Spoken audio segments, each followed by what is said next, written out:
I always believed I knew everything there was to know about my family, and especially about my friends. We were an open book. At least, that's what I thought. Until the day I came home to a truth so shocking it felt like a dream. It was the day I discovered my brother had married my best friend, and they did it all without telling me. I remember walking through the front door after a long day at work. The house was strangely silent. My parents, my brother Liam, they were all there, just staring at me with this unreadable expression. I asked what was going on, why everyone was looking at me like that. Liam just walked over and handed me a plain white envelope. My hands trembled a little as I opened it. Inside were wedding photos, not just any photos. It was Liam, my brother, standing at an altar, smiling, and next to him, in a white dress, was Olivia, my best friend.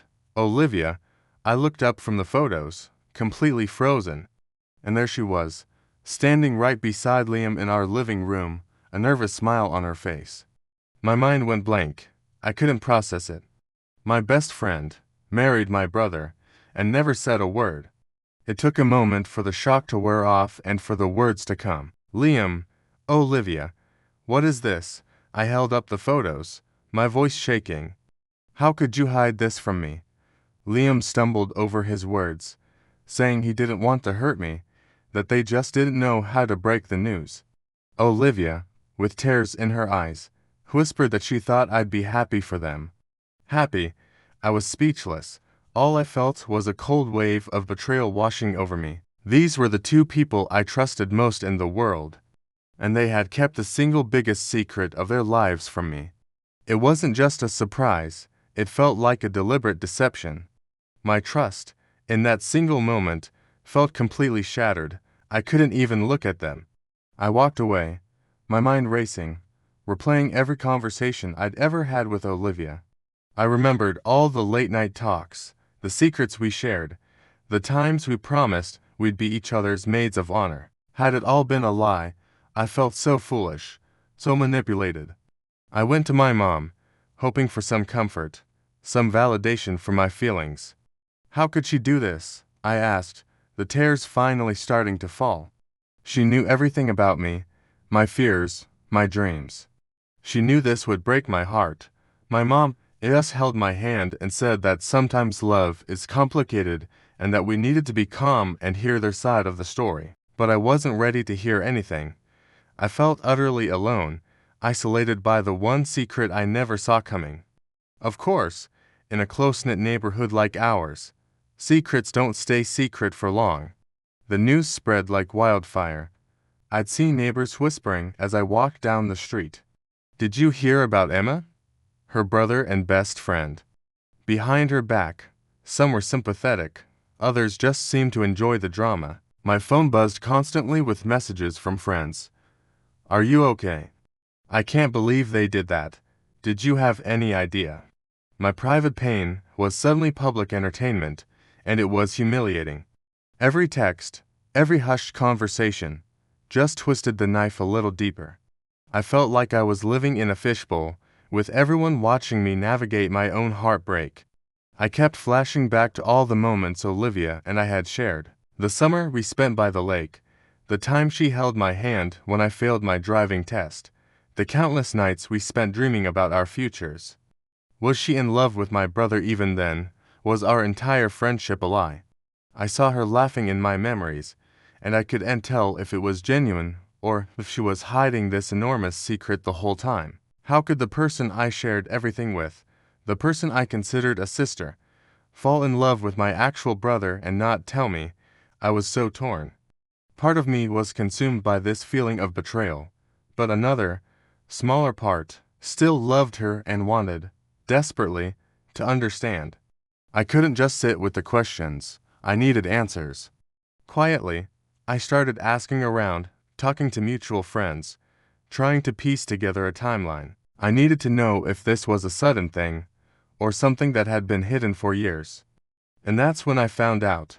A friend of ours admitted that Olivia had been in love with Liam since we were teenagers. She had tried to fight it, to push it down, because she was terrified of losing my friendship. She never, ever wanted to hurt me. It wasn't a malicious plan to deceive me. She was just scared. Scared of choosing between the man she loved and the best friend she couldn't live without. The anger didn't disappear, but it started to mix with something else.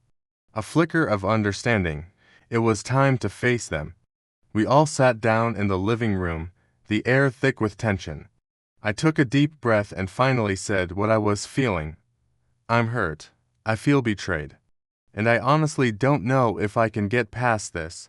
Liam looked at me, his eyes full of regret. He told me they both loved me, that Olivia never wanted this to happen, that they were just cowards who didn't know how to tell me without causing pain. Olivia just cried, repeating that I was her best friend and the thought of losing me was unbearable. Seeing their raw emotion, their genuine fear and regret, a little bit of the ice around my heart began to melt. It didn't fix anything, but it was a start. The neighborhood drama, however, continued. Our family's private issue had become a public debate. People I barely knew were offering their opinions.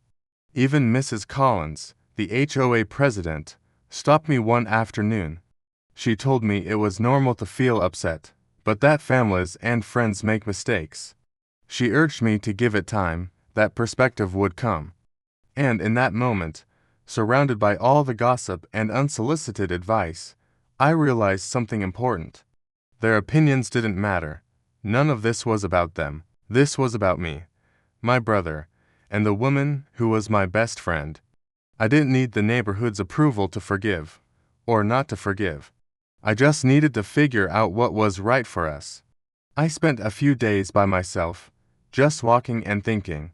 I thought about love, friendship, family, and forgiveness.